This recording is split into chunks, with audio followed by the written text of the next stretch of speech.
Hello friends, I am glad to see you again. Today I will talk about the HOA, which requires their barn to be on my farm.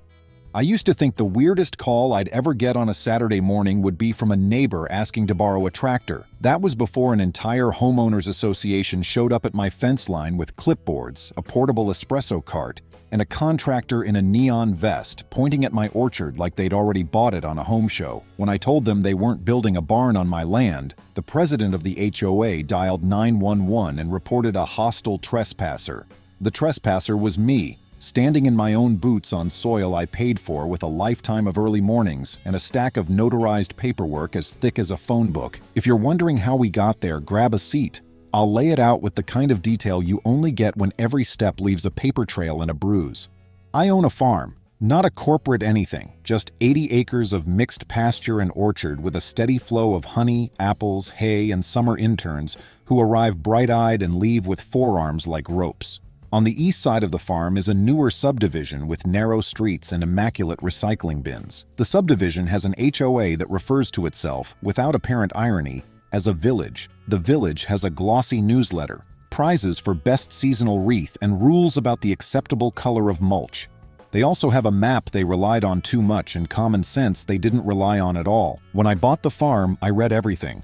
The deed, the title insurance exceptions, the county's agricultural zoning, the special assessment for a rural road improvement 15 years ago, a recorded irrigation easement from 1972 whose typewriter ribbon must have been on its last breath, and a handwritten note adding a fence setback on the south boundary after a neighborly dispute in the late 90s. If you've never owned rural property, the main surprises aren't the coyotes or the weather. It's the paperwork. You learn fast that a single line in an easement can decide where your cows drink and where you'll spend a long winter in court. The village was supposed to abut my land on paper only. The underlying zoning maps drew a clear line between their community amenities and my orchard, but the developer's brochure and an early draft plat plan, it will matter later that it was a draft, had a pale green rectangle labeled Community Barn and Event Lawn, pasted right over my western windbreak. According to the county clerk, that draft got circulated widely and then retracted.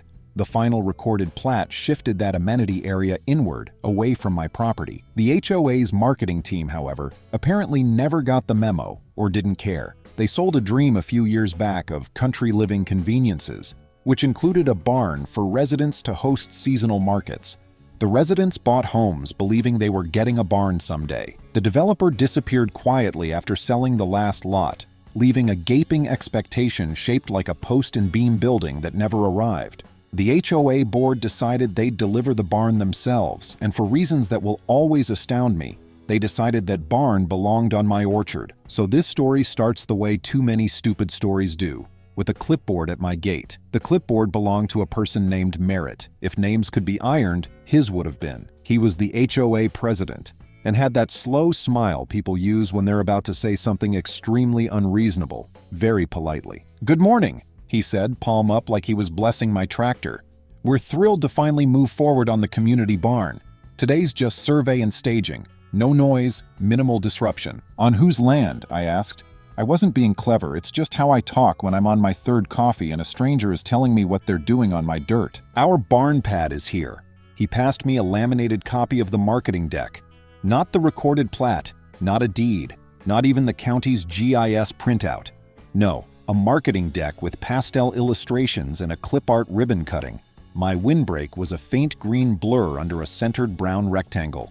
"We'll need to shift your fence a smidge to satisfy setback requirements." Behind him, a contractor in a fluorescent vest already had a tape running along my line of catalpas like he planned to measure time itself. A woman in a branded fleece, Lacey, the property manager, was fielding questions from a few residents clutching travel cups. "The barn will be perfect for the winter craft fair," one of them said to no one in particular. I looked over at my neighbor on the north edge, a retired mechanic named Adler who, despite being a man of few words, managed to convey an entire novel with one raised eyebrow. He'd seen this brand of mess before. He shook his head, did a half wave, and retreated to his porch like he was settling in for a show. I set the laminated deck on Merritt's portable espresso cart and took out my phone. I didn't bother with county GIS right away. I pulled up the photo I took the day after closing. Me, the surveyor Koa, and 2 steel rebar pins peeking through the weeds flagged with bright tape. I swiped to the next photo, where Koa, standing knee-deep in the ditch, was tapping a T-post at the exact corner called out in the meets and bounds from the deed. If you're new to rural law, meets and bounds are poetic in a petty way. Thence 32 degrees east, 150 feet to the old oak. A kind of land haiku that ends lawsuits if you respect them. You also want to see the recorded plat, I said. We have our plan, Merritt replied with deliberate kindness, like I was a confused clerk. The homeowners approved the barn. It's taken years of discussion. Discussion doesn't change recorded land boundaries. Let's not start adversarially, Lacey chimed in. We're committed to being good neighbors. Then stop measuring my trees. I meant it plain.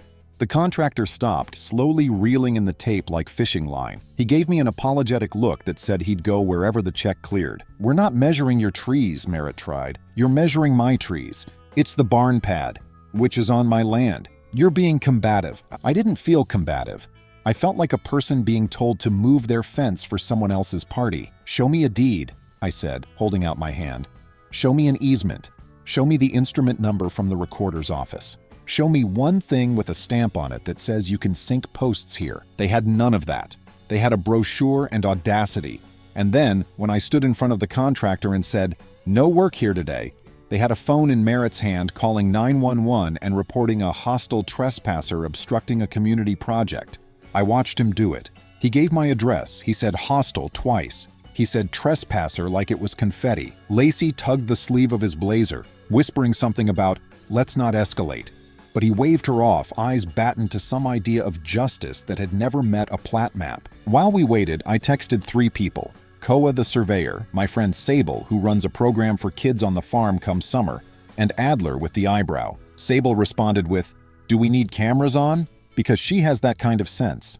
Koa responded with, "On my way, bring the binder." Adler sent a thumbs-up emoji, which, from him, was a full-throated endorsement of whatever I was about to do. The deputy who rolled up 15 minutes later, Deputy Harlan, has been up my road enough to know the difference between a farm call and a neighborhood kerfuffle. He clocked the espresso cart, the clipboards, the contractor doing that sidestep people do when their boss is wrong, and the way I didn't step 1 inch off my own grass. "Morning," Harlan said, one knuckle to his brim. "What's the situation?" "Hostile trespasser," Merritt said, pointing at me like a magician revealing a rabbit.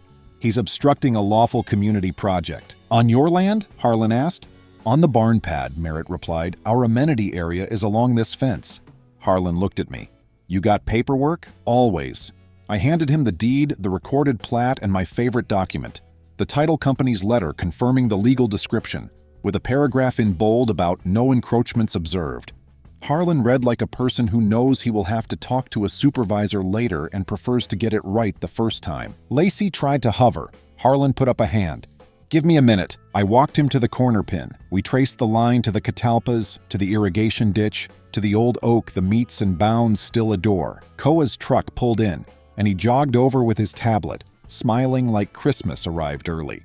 "We using the county datum or your recheck?" Harlan asked Koa. "My recheck," Koa replied, eyes on the screen, tapping points like a pianist. "County's fine. We're tighter." "You two do this a lot?" Harlan asked me. "Often enough." He took another minute, then he turned to the group. "This is not your land." Merritt didn't flinch. He had the look of a person whose lawyer friends are golfers. "Our board voted," he said. "We have the will of the homeowners. Votes don't move boundary lines," Harlan said, even, not unkind. "If you start work here, you're trespassing." "You can't say that," Merritt snapped. "I can and I am," Harlan replied. "If you dispute the boundary, you settle it with a survey and a judge, not a tape measure and an espresso cart. Pack it up." Lacey, credit where it's due, started gesturing to the contractor to pack. A resident in a pumpkin-themed sweater muttered something about unbelievable. The contractor gave me that apologetic look again and started winding cords.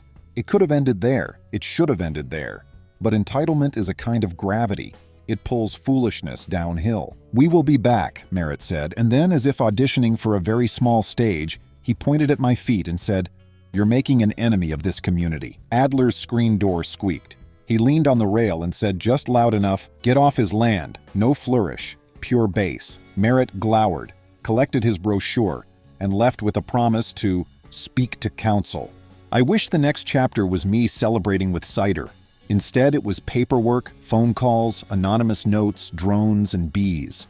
I installed trail cameras the same day, not because I expected them back immediately, but because "we'll be back" is not a lyric you ignore when the chorus is expensive. I also called my attorney, Bishop, a man whose tie knots could remove stains from glass.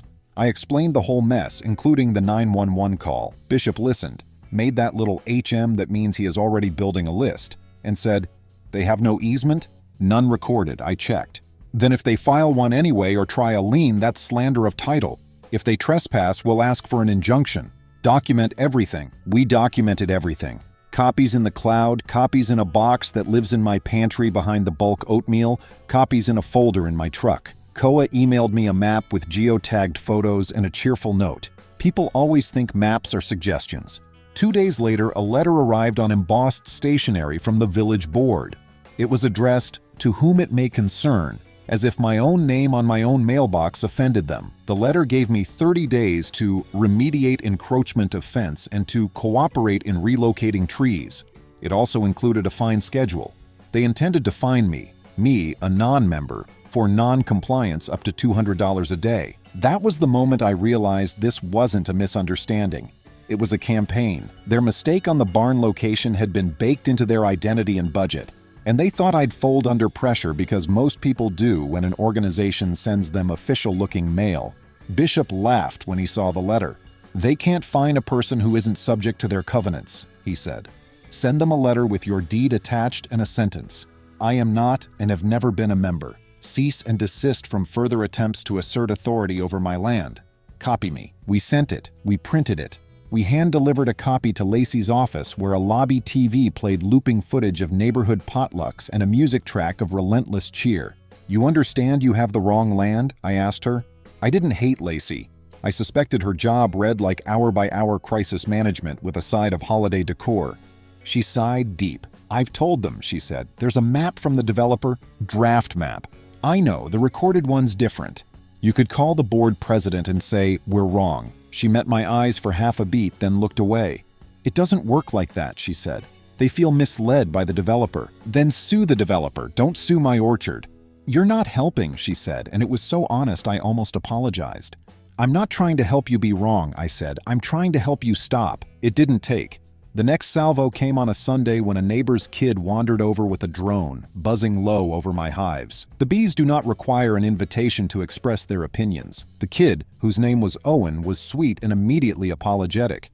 But the footage posted to the HOA's private page, somebody screenshotted it for me, played like I was running an industrial operation instead of a farm that predates their cul-de-sacs. The caption read, "This is why we need to contain agricultural spread." I don't read comment sections when I can avoid it, but Sable does, and she sent me the greatest hits. Can't he move the hives? Doesn't he need permission to operate bees near a neighborhood? Are there laws about animal smells? My personal favorite, can the HOA force him to cooperate by filing a lien? Bishop added defamation to our list, but we still didn't move. You don't throw the first punch if you can help it, not when you're trying to explain your case to a judge later.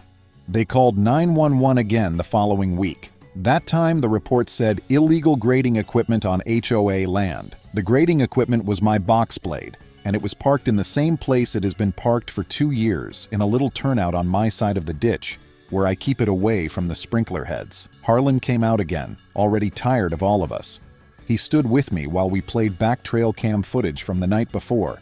2 HOA board members stepping over my fence, measuring again, one of them holding a printed sign that said, "Future barn, no trespassing," which I will admit was so ironic I needed to sit down. The next morning I woke up to find that sign staked in my pasture. I pulled it up, took a photo, and set the sign gently against the espresso cart, which was back, because of course it was, with a post-it, "Do not litter on my land." I kept the stakes. They fit perfectly as replacements for a broken trellis in my raspberry lane.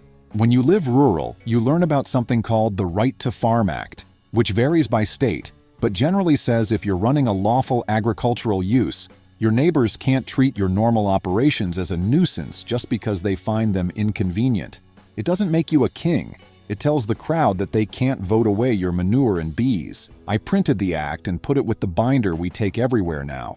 Like we're homeschooling my farm in a hostile district, and I wanted to wait them out. I wanted to act like they would hang themselves with their own string of thought, but then they escalated past signs and drones. They recorded a lien. Specifically, the HOA's treasurer recorded what was styled as an assessment lien against my parcel for non-payment of HOA dues and enforcement costs. If you're not a paperwork nerd, here's why that matters. Recording a false lien is the legal equivalent of spray painting your name on someone's title. It's called slander of title, and it makes judges very cranky. Bishop's calm voice sharpened. "We sue," he said. "We ask for damages, attorney's fees, and an injunction. We also call the sheriff because fraudulent recording can be a criminal offense. Do you have video of them staking signs?" "Oh, we have a gallery," I said.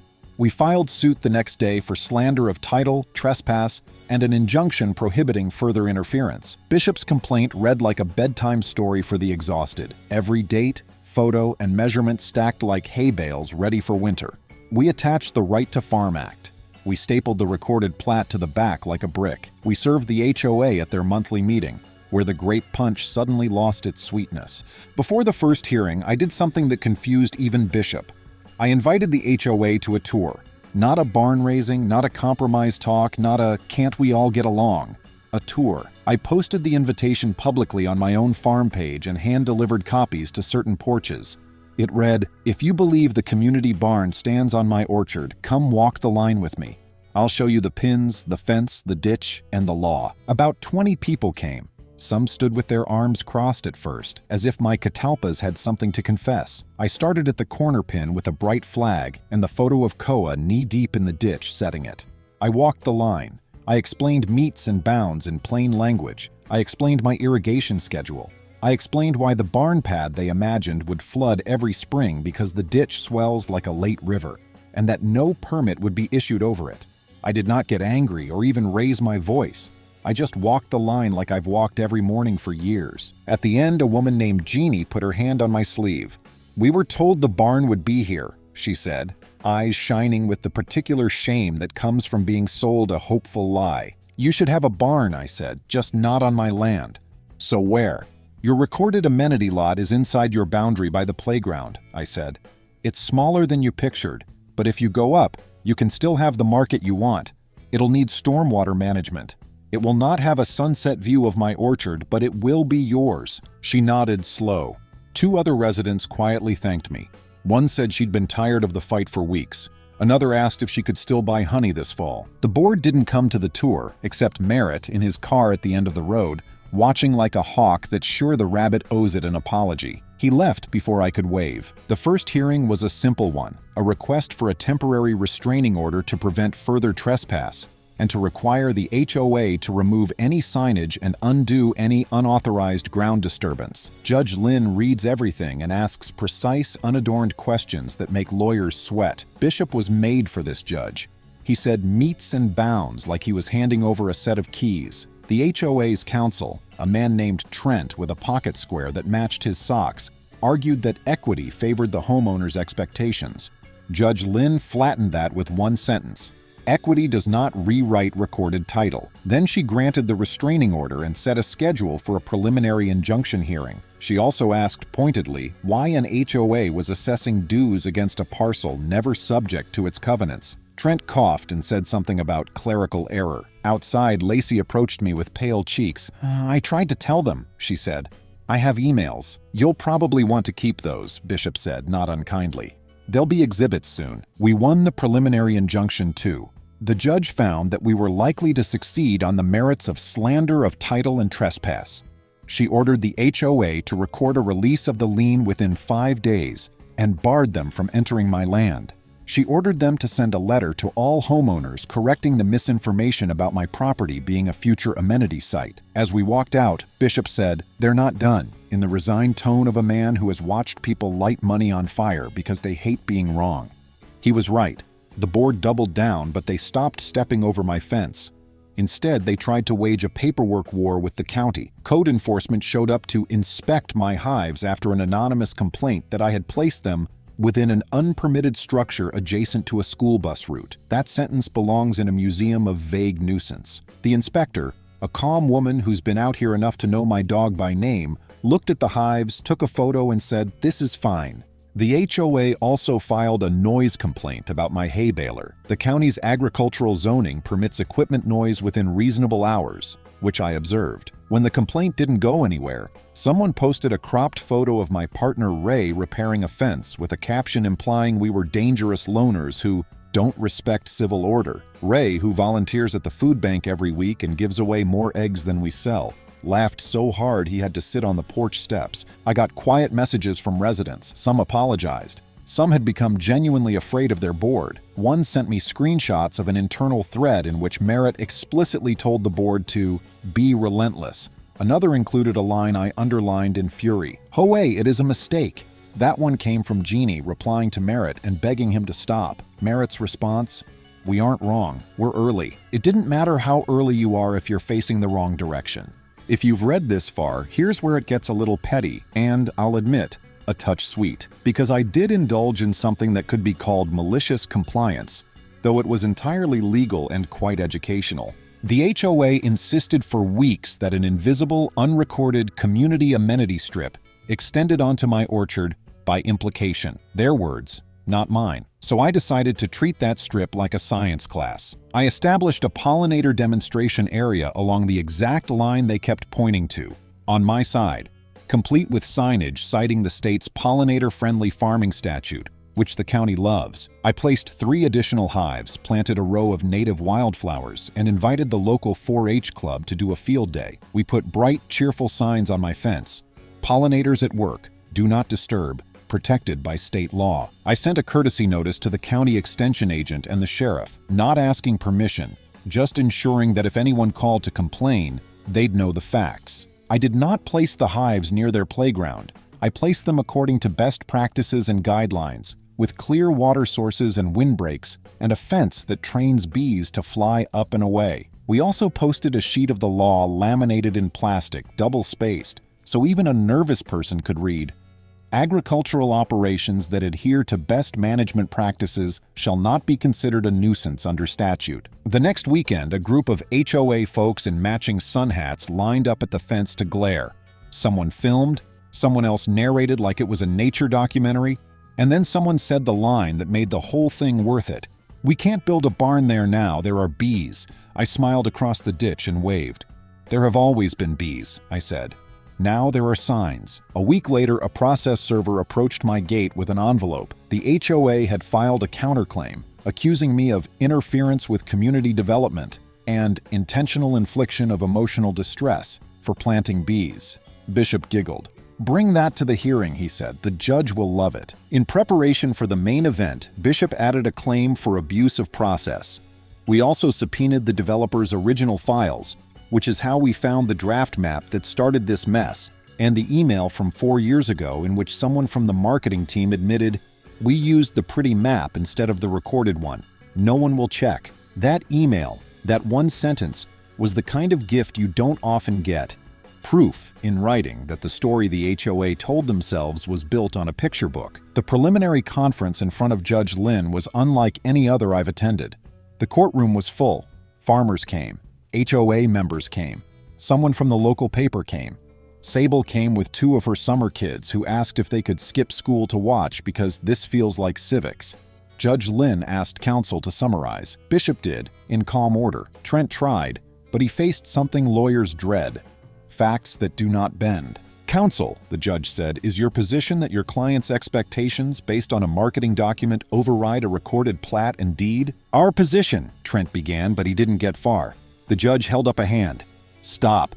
You may argue estoppel against the developer in some circumstance, perhaps, but not against this landowner. You cannot estop a stranger to a contract into giving up his land. That is not how property works." Trent tried a new route. "There is strong community sentiment." "Sentiment does not move boundaries," Judge Lynn said. "Please sit." Then she did something I did not expect. She asked if I would be willing to explain for the record the basic facts of my operation. The hives, the ditch, the orchard, the fences. She said, "I want to be very clear in my findings about what makes this lawful agriculture." I stood, palms damp, and spoke as plainly as I could. I explained how we site hives to protect neighbors, how the ditch flows, how the fence was 3 inches inside my line because of a kiss with a mower 2 summers ago. how I hold open field days for kids whose only contact with food is the packaging. I explained that I had no objection to a barn, only to a barn on my land. The judge nodded and then, in a voice like a level, granted our motion for a preliminary injunction and set the slander of title claim for expedited hearing. She ordered the HOA to mail a letter to all homeowners correcting their misstatements and to hold a special meeting to address the misrepresentation. She also warned them, "If you violate this injunction, I will entertain sanctions." Bishop whispered, "That's the polite version of I will throw the book at you." At this point, you might expect the board to back down. Some did. Lacey quit. She emailed an apology to the homeowners and to me. She attached those emails she'd mentioned, the ones where she warned them, and they ignored her. The treasurer who'd recorded the lien resigned too after receiving a letter from the county recorder reminding him that knowingly filing a false instrument can trigger a referral to the district attorney. A resident started a petition to recall the board. Awareness bloomed like clover. But Merritt, with a determination that might have been admirable in another arena, decided to go out swinging. He did what he said before. He spoke to counsel and found a different attorney who told him what he wanted to hear.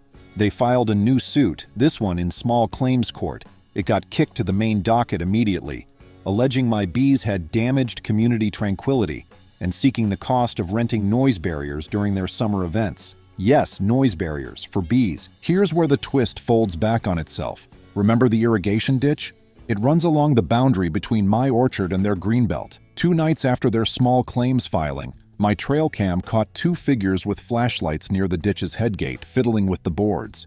They were trying to close it, presumably to dry out my pasture and claim I had wasted water into their greenbelt. But irrigation ditches aren't faucet handles. They're part of a managed system that other farms depend on. Closing that headgate would have reduced flow downstream to Adler's pasture and to old Mrs. Coralie's pumpkins, 3 lots down the line. Adler called me at 5 in the morning. He speaks like gravel feels. "Your camera caught it," he said. "You call the ditch company. I'll drive the road." I called the ditch company and then Harlan, who knew our ditch tender personally and had probably helped pull more than 1 kid out of that canal in the spring. We met at the headgate. The boards had been moved, but not all the way. A clumsy job, enough to lower the flow and raise a ruckus, not enough to produce plausible deniability when you have video. Harlan watched the footage twice. "That's 2 board members," he said. "You can see their HOA jackets, for goodness sake." The ditch company was furious in the way farmers recognize, quiet and precise. "This is tampering with a headgate," the tender said. "That's interference with water rights. That's a big no." He filed a report. Bishop called it the dumbest escalation I've ever seen, high praise in his line of work. At the next hearing, Bishop folded the ditch incident into our claim. We sought sanctions and a receiver to babysit the HOA's compliance with the injunction. The judge declined the receiver but issued a scathing order. Adopt a policy acknowledging the boundaries, record the lien release they'd stalled, pay our fees, and attend mandatory training on property law. It stung. Homeowners, watching dues vanish into legal fees and their emails show up in exhibits, signed a recall. Merritt was removed. An interim slate came to my gate and said, "We are so sorry." I believed them. They were embarrassed, angry at a developer who'd sold lies and exhausted from mistaking being early for being right. "Start by telling the truth," I said. "Explain what happened, what it cost, and a barn's still possible, just not here." They did. At an open meeting, they projected the recorded plat. Jeannie said, "I walked the line. We were wrong." The room exhaled. For the civil case, they chose peace, public retractions, my fees, and a donation to County 4-H equal to their enforcement budget. They agreed to build the barn on their own lot with an engineer's sign-off and invited me to the ribbon cutting. I said yes. Aftershocks followed. A TikTok about the farmer who beat the HOA turned my ditch and catalpas into a backdrop. Cars slowed to film. One driver said, "I needed to see a place where fences mean something." "Fences don't mean keep out," I told her. "They mean know how to come in." Merritt resurfaced via a new law firm alleging I'd defamed him by publicly humiliating him in filings. Bishop's reply glittered with politeness and litigation privilege. Silence followed. 2 epilogues landed. First, the developer settled with the HOA, money toward fees and a donation to agricultural education, and the marketing team had to record a public correction. The amenity location as marketed was inaccurate. The recorded plat controls. That sentence belongs on mugs. Second, Owen, the drone kid, joined Sable's program. learned calm hands, and now teaches new kids to light a smoker. His mom brought apology cookies. I told her we all learn. A year later, the barn opened, smaller, smarter, with stormwater management, a stage, and a sign about loving nearby bees. Under the rafters, I said, "Laws exist because someone tried something dumb. Read them before you swing a hammer." People laughed. If there's a moral, it's simple. Paperwork matters, fences matter. How you behave when you're wrong matters most. No one can vote away a deed, espresso cart or not. Truth needs a pin, and a person willing to stand on their own soil and say no. The county hosted a workshop for HOAs and rural neighbors. Bishop lost the tie. HOA stole the show with datum points. The handout on what your HOA can't do began, in bold, "If it isn't in the recorded documents, it doesn't exist." Merritt sat in back. Afterward, he said, "I thought you'd make me feel small. You made me feel clear. Clear keeps people out of court," I said. The final judgment awarded my fees and statutory damages for slander of title, enough for tractor tires and 2 extra 4-H scholarships. The order said my land is not, was not, and will not be a community amenity. It hangs above my desk next to a photo of my grandfather holding a shovel like a baton. One morning I stood with Koa at the corner pin and we checked the line. The sun came over the catalpas. Ray brought coffee. Adler waved. A kid rang a bike bell. The barn across the ditch glowed new and hopeful. I hoped it would host good dances and market days and kids with jam on their hands. And I hoped if anyone tries to move a fence with a brochure again, they'll meet someone willing to say, "HOA, it is a mistake," and point to the recorded line, old as dirt and as honest. That's the last of it. The barn stands, the bees fly, the ditch runs, and the fence holds. The HOA corrected the record, paid what it owed, trained up, and went back to choosing wreaths instead of fights. The folks who needed consequences got ones that taught.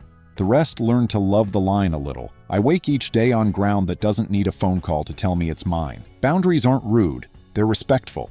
They keep the honey in the jar in the barn where it belongs. Friends, thank you. See you soon.